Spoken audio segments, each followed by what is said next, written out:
O podcast que você ouve agora é uma produção da Central 3.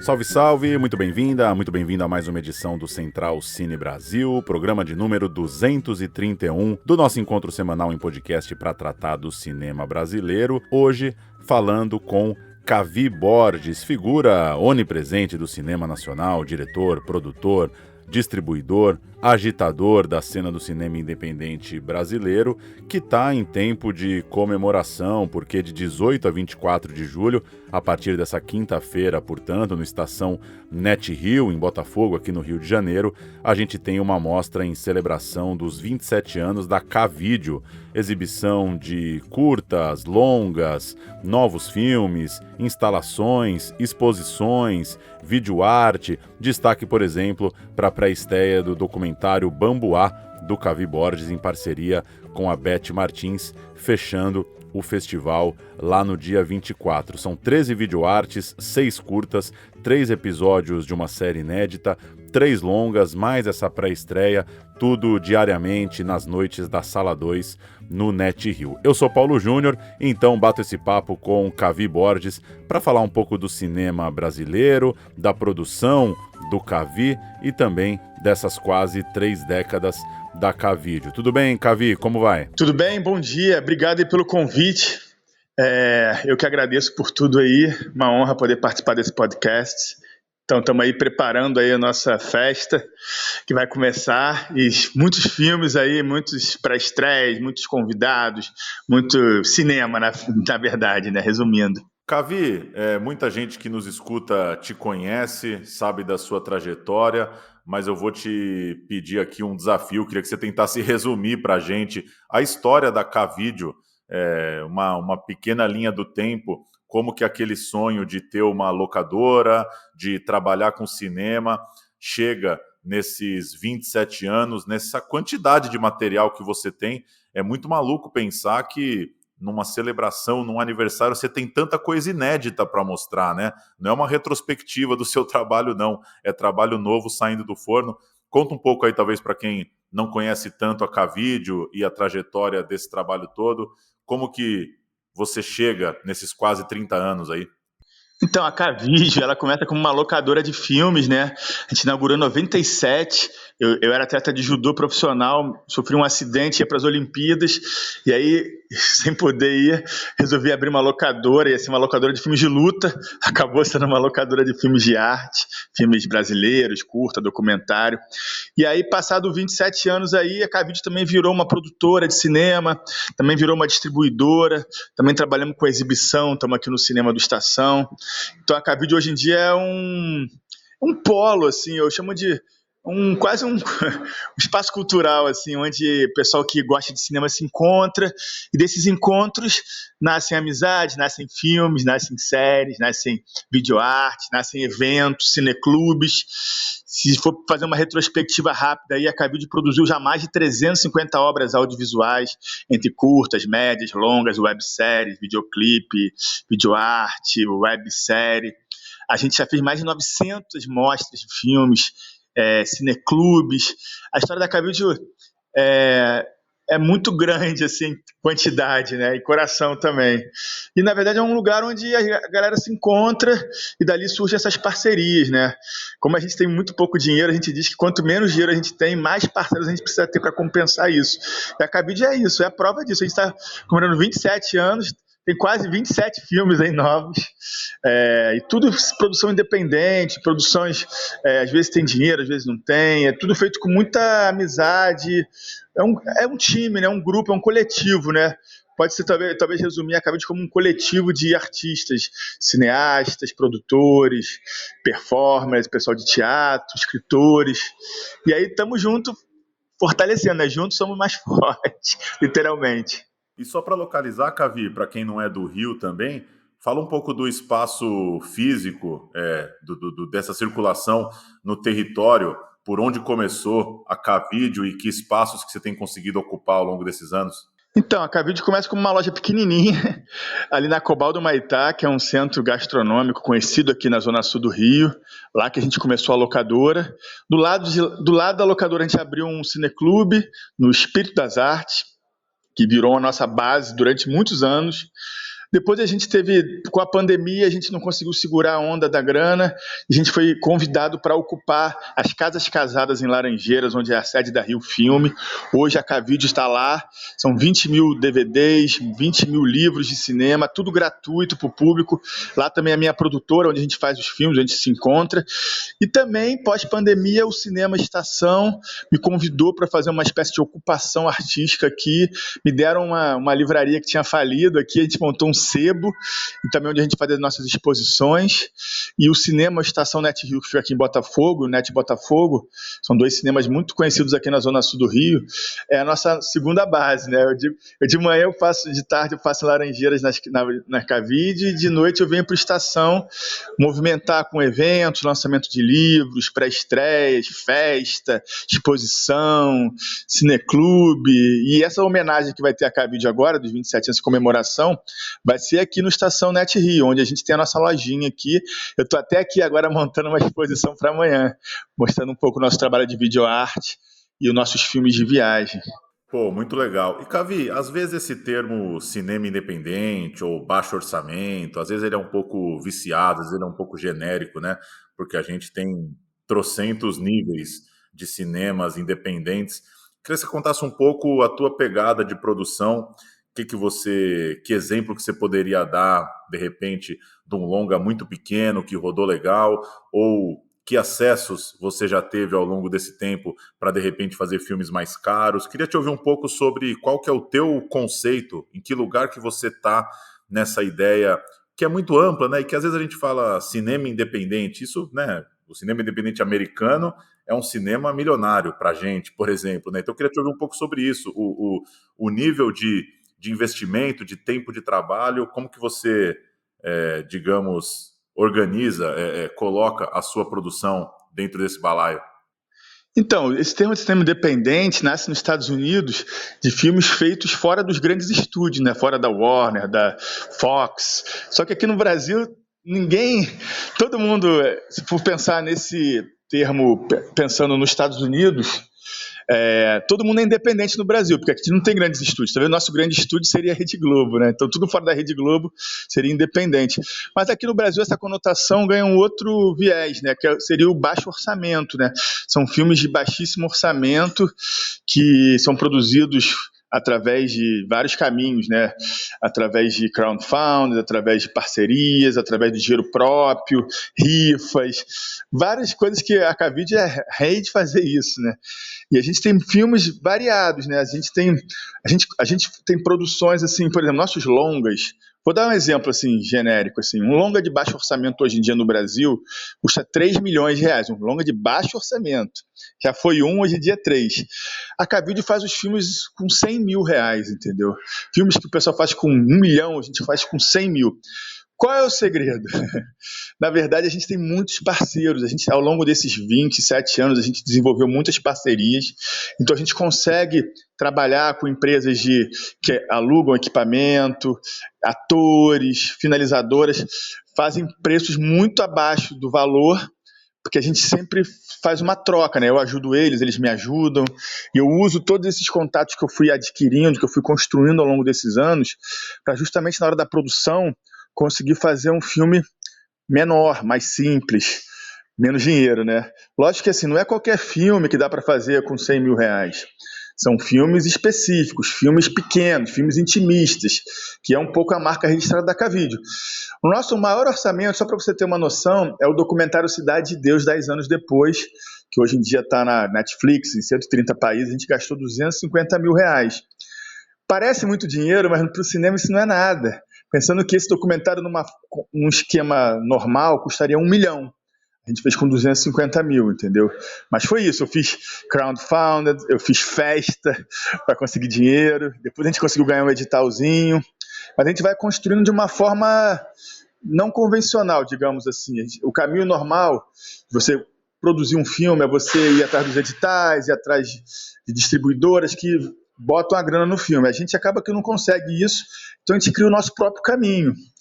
Então, assim, ninguém é independente, né? Esse cinema independente, todo mundo depende de alguém. Eu dependo dos meus parceiros, eu dependo do meu time, do meu coletivo. Um ajuda o outro aqui. Eu produzo o filme dele, ele produz o meu, eu fotografo dele, ele fotografa o meu. E essa troca, esse escambo cultural, permite que a gente consiga fazer filmes muito baratos, assim. E realmente as pessoas às vezes ficam com dificuldade de entender como que a gente faz. Eu até dou um curso hoje em dia sobre isso. E isso também, de uma certa forma, facilita a gente consegue produzir muito. Porque nossos filmes são menores. Em vez de gastar 5 anos para fazer um filme, a gente faz em 1 ano, entendeu?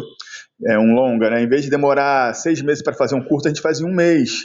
Então, tudo nosso é menor, assim, menos tempo para fazer, menos dinheiro. E aí a gente consegue fazer muito, né? Acaba que a Cavide virou uma super... Talvez seja a produtora que mais faz filme no Brasil, em termos de quantidade, né? É um absurdo, assim, pensar que a gente já produziu mais de 90 longas em 27 anos, né? Acho que não tem nenhuma produtora com tanta produção assim. E são vários artistas que chegam aqui, que chegam, saem. Às vezes o cara começa na Cavide, depois ele quer fazer um filme maior, ele vai para outra produtora, e assim a gente vai tocando. E como que faz, qual que tem sido hoje a sua relação com a distribuição desses filmes, Cavi? Você citou Cidade de Deus 10 anos depois, que de fato é um filme que a galera que acompanha o cinema brasileiro, que tem interesse por documentário, assistiu, imagino que deve ser o filme mais assistido desses que você participou mais ativamente. Ao mesmo tempo, tem vários desses longas que a gente tem uma dificuldade de escoamento. Eu não sei como que anda a sua relação hoje com os streamings, com eventualmente pensar numa robustez de uma plataforma própria, com esse tipo de mostra e de evento especial também escoando essas produções. Como que anda, digamos, sua angústia com o fato das pessoas poderem assistir esses filmes todos? Então, essa coisa da distribuição, hoje em dia, é o grande calcanhar de Aquiles do cinema brasileiro, né? Todo mundo hoje consegue fazer filme, mas ninguém consegue... O grande segredo do cinema brasileiro agora é como mostrar esses filmes, como vender esses filmes, como exibir esses filmes. Então eu acabei, no início da minha produtora, como ninguém queria distribuir meus filmes, eu resolvi aprender como é que fazia isso. E continuo aprendendo, né? Porque isso muda o tempo todo. Então eu também sou o distribuidor dos meus filmes. Então assim, eu consigo botar meus filmes nos festivais de cinema, eu consigo vender para os streams. Eu tenho vários filmes meus na Amazon Prime, na Netflix eu tenho 3 filmes meus, nesses streams menores que são do Canal Brasil. Meus filmes passam nesses canais a cabo também, Canal Brasil, Canal Curta, Cine Brasil TV, Arte 1. E a gente consegue também botar nos cinemas. Hoje em dia eu trabalho aqui também nos cinemas, consigo botar em um circuito reduzido, num circuito menor. E depois consigo botar nos cineclubes também, que é outra área que eu atuo bastante. E depois consigo lançar em DVD, depois eu consigo... Ou seja, todas essas etapas aí que permitem que mais pessoas vejam os filmes, eu estou sempre batalhando, eu estou sempre correndo atrás. Então é uma coisa que eu batalho muito, uma marca muito forte na Cavide, que é como exibir esses filmes, sabe? Porque a pior coisa é você fazer um filme e deixar ele guardado na gaveta, entendeu? Então já desde o início eu criei vários projetos para ajudar a esses filmes saírem, né? Eu até ganhei um prêmio em 2007, um prêmio chamado Jovem Empreendedor do Cinema Brasileiro, que eu criei uma distribuição de curtas. Eu lançava DVDs e distribuía nas locadoras do Brasil inteiro para disponibilizar gratuitamente para o público. O cara levava um filme da locadora e podia levar uma coletânea de curtas. Eu ganhei um prêmio por causa desse projeto. Então é uma coisa que eu me preocupo muito. Claro que esses filmes meus, como eles são muito pequenos, eles não têm um alcance gigantesco, enorme, assim. Ele acaba sendo exibido nesse mercado mais de arte, né? No Canal Brasil... passa bastante, nos festivais de cinema, e acaba que isso é um público muito específico, né? Ele não conseguiu ainda atingir um grande público. Eu acho que a Netflix permitiu isso com Cidade de Deus e O Riscado, que são 2 filmes que a gente está com ele lá. Por exemplo, eu viajo para vários países e quando eu chego lá e falo que fiz o Cidade de Deus 10 anos depois, todo mundo fala que já viu o filme e muda toda a relação comigo. Como o Cidade de Deus original foi muito conhecido no mundo todo, o pessoal ficou curioso para ver esse documentário. Então virou meu cartão de visita internacional. Eu acho que esse sim Foi visto por muita gente. Quando o meu porteiro me deu parabéns dizendo que viu meu filme, eu realmente vi, cara, Netflix é foda. Eles conseguem chegar em qualquer lugar. Mas é isso, cara, é uma preocupação constante. Até essa amostra que eu estou fazendo agora é uma forma de escoar esses filmes, né? De mostrar. Pô, eu vou exibir videoartes dentro do cinema. Isso é uma coisa que é inédita. Ninguém passa videoarte no cinema. A gente vai passar uma série de TV dentro do cinema. É uma coisa rara também, a gente vai passar curtas. Então a gente aproveita também esses parceiros, no meu caso aqui, eu tenho uma parceria muito forte com o Grupo Estação, né? Que tem esses cinemas de arte. E eu consigo aproveitar também para escoar a minha produção. Também dou um curso de distribuição também. Até tem, se procurar no YouTube, tem lá, eu fiz uns vídeos e botei lá no canal da Cavide, você consegue, tem 10 aulas de 1 hora e eu falo sobre essa produção, essa distribuição, todo esse jeito alternativo que a Cavide desenvolveu. Legal, até ia perguntar essa coisa da TV, porque essa série que você está produzindo, que você vai exibir alguns episódios, era uma produção para o Arte 1, né? E eu fico curioso para saber sobre convites, parcerias, digamos, como que o mercado hoje vê a Cavide, a sua produção, a sua direção, porque às vezes me parece que é um pouco tímida também essa vontade do mercado, essa capacidade dele chegar e falar, porra, a galera está produzindo trocentos filmes por ano, quando é que a gente vai investir de fato, né? Um canal chegar e bancar uma série com um orçamento mais cheio, como ela dá para as grandes produtoras. Como que você vê isso? Como que tem sido sua circulação, seus convites, para eventualmente daqui a uns anos a gente falar, pô, a Cavide também fez um filme aí de 1 milhão, 2 milhões? Uma coisa engraçada é que, assim, eu criei essa marca do baixo orçamento que me ajudou muito, até em termos de marketing, divulgação, mas alguns momentos também atrapalha, né? Quando o cara tem muito dinheiro, ele procura uma produtora maior. Quando o cara tem pouco dinheiro, está no perrengue, vai na Cavide que ele resolve. Então tem que ir aos poucos mudando essa imagem também, que é bom até um certo ponto, mas também é ruim porque, às vezes, também, eu quero fazer filme com bastante dinheiro também, né? Não quero ficar só no baixo orçamento para sempre. Mas, assim, eu tenho uma parceria muito forte com o Canal Brasil. Eu cheguei a vender 10 filmes por ano para o Canal Brasil. Eles são coprodutores de muitos filmes meus, entendeu? Só que também parte de uma escolha minha, assim. Hoje em dia, fazer um filme com orçamento alto, você demora, às vezes, 5 anos para conseguir captar dinheiro para fazer esse filme. E eu sou um cara muito ansioso e muito produtivo e eu até tenho um slogan. Em vez de esperar 5 anos para fazer um filme, eu prefiro fazer 5 filmes por ano. E aí, então, é uma escolha minha também poder fazer um filme rápido, pensar hoje numa ideia e filmar daqui a um mês, enquanto no esquema profissional você tem uma ideia hoje, vai filmar daqui a 5 anos. Então também parte de uma escolha minha, assim, de poder produzir mais, de poder botar mais ideias no papel, de poder fazer essa produção toda. Eu sou um cara que tem muitas ideias, assim, eu acho que ficaria muito angustiado. Eu até tenho projetos maiores também, que estão aguardando patrocínio, parceria e tal, mas acaba que eu vou me envolvendo mais com esses filmes menores, né? E vou conseguindo fazer, assim. Eu sou um cara, eu gosto de fazer, sou viciado em filmar, né? Então, ficar 5 anos sem filmar, para mim, seria uma grande angústia, assim. Mas aí eu pago o preço por isso, né? Como eu faço os filmes muito rápidos, quero fazer logo, eu acabo... Toda escolha que você faz tem um lado bom e um lado ruim, né? O lado bom do baixo orçamento é que você tem uma velocidade de produção, de exibição. Você pensa, hoje já faz daqui a um mês. Mas você tem pouca estrutura, tem que ser uma equipe reduzida. Quando você tem muito dinheiro, você ganha por esse lado de estrutura, mas perde também de mobilidade e de tempo, que você acaba tendo que gastar para fazer um filme, né? Que é isso, 5 anos para você fazer um filme com orçamento alto. Enquanto um baixo orçamento, você faz logo, assim, né? Você tem a ideia e já executa ela rapidamente. Então isso também, eu não vejo hoje em dia, cada vez menos eu vejo isso como um problema, sabe? Eu acho que essa escassez, ela pode ser também um caminho que, por exemplo, eu falo que quanto menos dinheiro você tem no curso que eu dou, mais criativo você tem que ser. E eu já me forço, assim, acho que o tempo todo eu tenho que ser criativo, porque eu tenho pouca estrutura, sabe? Eu acho que essa escassez, de uma certa forma, estimula a minha criatividade. Então, cada vez mais também eu estou até parando de falar sobre isso, de baixo orçamento, de pouco dinheiro, e faço meus filmes. E no início o mercado me via como um cara maluco, né? Fazia filmes trash, depois começaram a ver o meu filme, começou a ganhar Festival do Rio, começou o Festival de Gramado, foi para Cannes, um curta meu. Eu pensei, opa, como é que o cara faz filme com pouco dinheiro e vai para Cannes, entendeu? Então começaram a mudar esse olhar. Hoje em dia eles já entendem já um pouco o jeito que a gente produz, Tem uns que se incomodam muito, né? Assim, como o cara que faz um filme com 100 mil, se eu consigo fazer um filme só com 5 milhões. Mas, cara, é isso também. Eu pago também um preço alto por isso também, sabe? Eu tô sempre na luta, tô sempre tendo que levantar dinheiro, pagar as pessoas com dificuldade, pouco tempo, porque no cinema tempo é dinheiro. E o tempo talvez seja o elemento mais precioso do cinema, sabe? De você poder fazer com calma, repetir 10 vezes, fazer de novo. Quando você não tem dinheiro, é uma vez só, vai e vamos pro próximo, entendeu?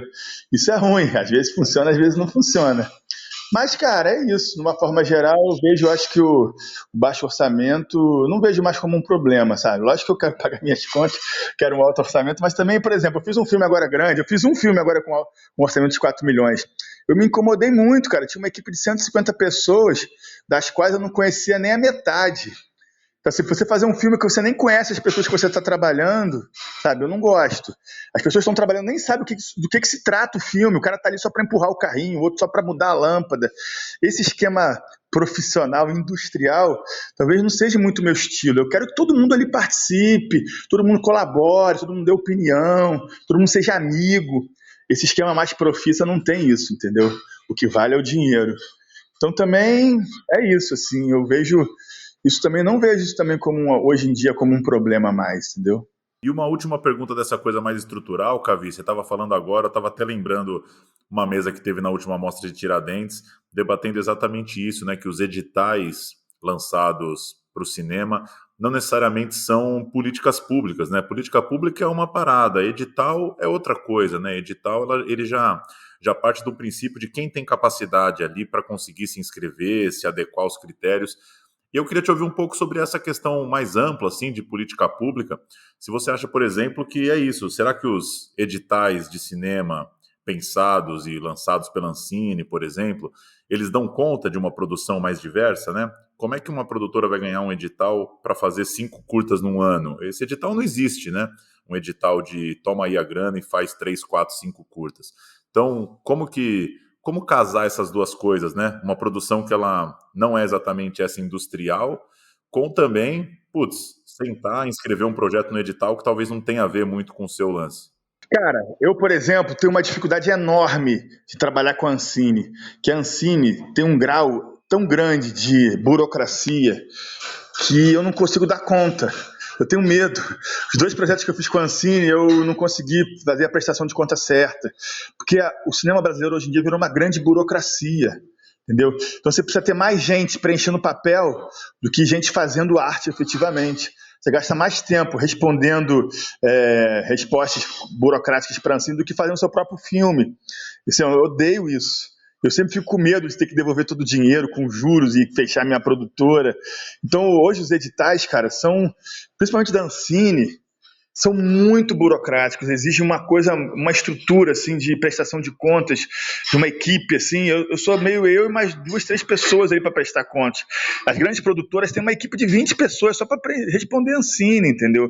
Então eu acho que é importante os editais sim, mas ao mesmo tempo cada vez mais eles estão ficando maiores e mais burocráticos e acaba que quem vence essa burocracia são os grandões.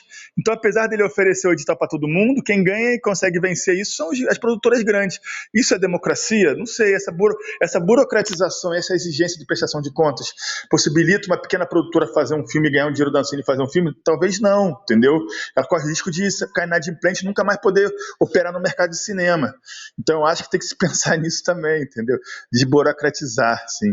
E eu sou um cara muito temeroso, assim, eu odeio essa burocracia que existe no cinema. Eu sei que quando você fala de dinheiro público, tem que ter isso, tem que ter um controle, uma prestação de contas, mas a prestação de contas não poderia ser o filme em si. Precisa você provar que você comprou uma Coca-Cola, que você não está roubando dinheiro, que você pegou um táxi, que você não está desviando dinheiro. Eu acho que existe uma coisa assim, uma preocupação maior de que as pessoas usem o dinheiro de uma forma correta do que efetivamente o filme, que é o objetivo final, entendeu? Então acho que esse pensamento da Ancine, do governo, ele não está pensando em arte, ele está pensando em prestações de conta, em dinheiro, entendeu? Então eu tenho muita dificuldade com esses editais. Assim. Quando os editais são mais simples, menores, menos burocráticos, para mim funciona mais. Essa Lei Paulo Gustavo, por exemplo, foi muito boa, Lei Aldir Blanc foi muito boa, às vezes o SESC que faz umas coisas menores, a Rio Filme aqui no Rio. A Ancine, por exemplo, não consigo operar com a Ancine por causa dessa burocracia.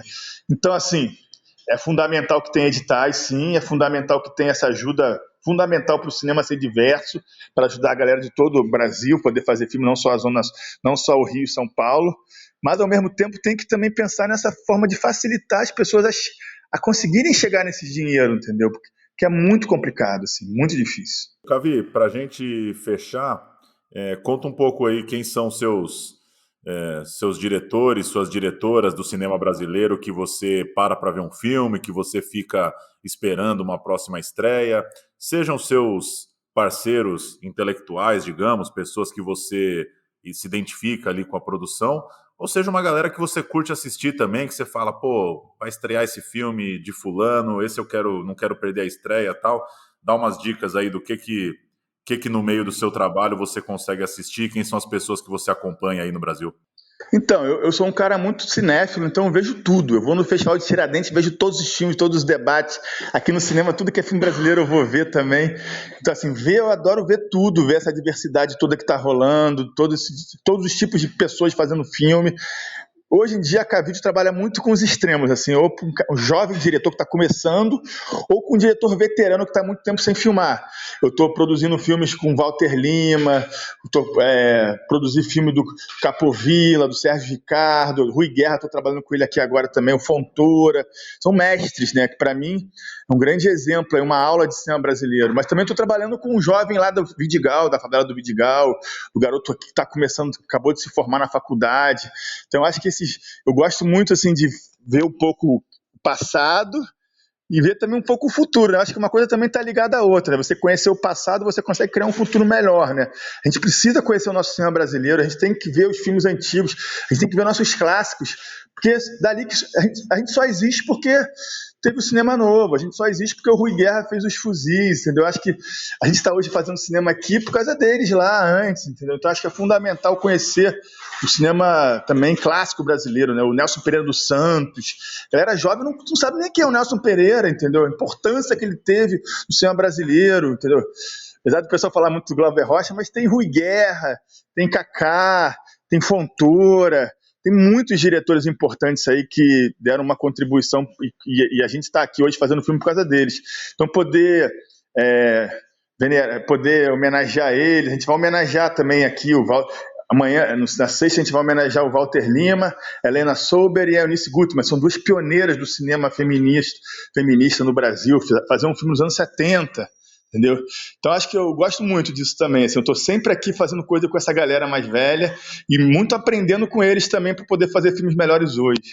Valeu demais, Cavi. Reforçando o convite, abre então nessa quinta-feira, dia 18, com a exposição Viagens Cinematográficas e também uma sessão com uma série aí de videoartes e corre por todas as noites da semana até na quarta-feira, dia 24, quando fecha com Bambuá para a estreia de um novo longa documental dirigido por Cavi e pela Beth Martins.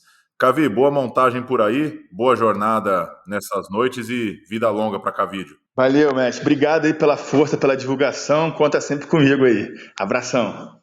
Passar pelas estreias da semana, neste 18 de julho está sendo lançado Grace, do Leonardo Moura Mateus, comédia que estreou em Roterdã, venceu também o Olhar de Cinema lá em Curitiba, e A Música, a Natureza de Léa Freire, documentário do Lucas Veglinski sobre a compositora e artista brasileira Léa Freire. O Festival de Gramado anunciou os filmes da edição 2024, a mostra este ano acontece de 9 a 14 de agosto. Vamos registrar aqui os longas brasileiros em competição.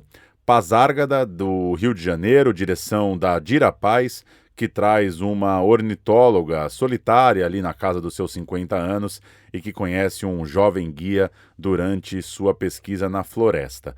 Tem também Oeste Outra Vez, filme de Goiás, do Érico Rossi, diretor de Comeback, que agora filma uma história de masculinidade lá no sertão goiano. O Clube das Mulheres de Negócios, de São Paulo, é o novo filme da Ana Mulaer, se passa num dia de folga de um clube de campo frequentado por mulheres poderosas. Tem também Filhos do Mangue, filme do Rio Grande do Norte, o novo longa da Eliane Café, se passa numa comunidade ribeirinha. Estômago 2, do Paraná, sequência do clássico filme de Marcos Jorge, trazendo de novo Raimundo Nonato, 15 anos depois, agora como chefe dos chefes da prisão. Cidade Campo, filme de São Paulo, da Juliana Rojas, estreou lá em Berlim, tem 2 histórias sobre migração. E Barba Ensopada de Sangue, esperado filme de Ali Muritiba, diante do espetacular romance do Daniel Galera, tem o protagonista Gabriel numa trama ali no litoral do sul do Brasil, em busca de suas origens.